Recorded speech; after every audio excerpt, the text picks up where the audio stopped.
A Springfield man who pleaded guilty to invasion of privacy, accused of spying on his 10-year-old neighbor, is back in jail tonight. Dana Bishop was sentenced to 35 days in jail with time served. This was all part of a plea deal.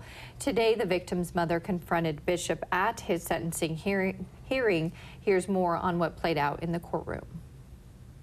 The punishment you are receiving for this crime doesn't begin to touch the surface of what we endured this year.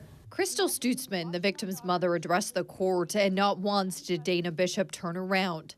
At times, he could be seen shaking his head. The only time you have done anything right in the past year and a half was when you confessed your horrific actions to me and the police. Police originally arrested Bishop on 43 counts of invasion of privacy after police say he used a camera on the side of his home to spy on his 10-year-old neighbor.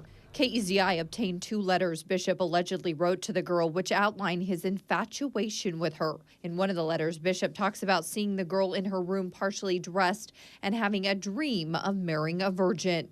Videotaping a minor in this capacity isn't a felony in Oregon. After pleading guilty, Bishop will serve the 10 remaining days of his 35 days in jail and have 100 hours of community service. There's not really a sense of justice in the sense that I shouldn't have been in the position to have to agree to a plea deal I wasn't okay with because the way the law is written. Bishop didn't speak at the sentencing hearing, but his attorney Hugh Duvall did, offering no apology, focusing on the expectation of privacy in this case because he said the victim's bedroom didn't have any curtains. This has been a very unfortunate and difficult situation for everyone. The reason this case took so long to resolve was a disagreement as to whether the room which was videotaped was a location where someone would have a, quote, reasonable expectation of personal privacy. His attorney went on to say Bishop originally approached Stutzman because he was concerned for the welfare of her daughter. Bishop was then led away in handcuffs.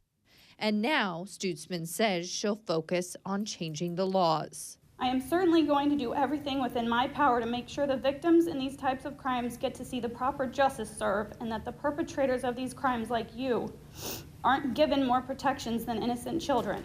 We've learned 2 bills will be presented in February that will address video voyeurism in the state of Oregon. Peeping Toms, people using binoculars to view children, people using a camera to enhance their vision, like in this particular case. If the victim was a child, they'd be subject to a felony. So while Bishop's case may essentially be closed, the laws governing those who spy on children may just be coming into focus. A judge also granted a lifetime stalking order against Bishop. He can't go near the Stutzman family or Thurston.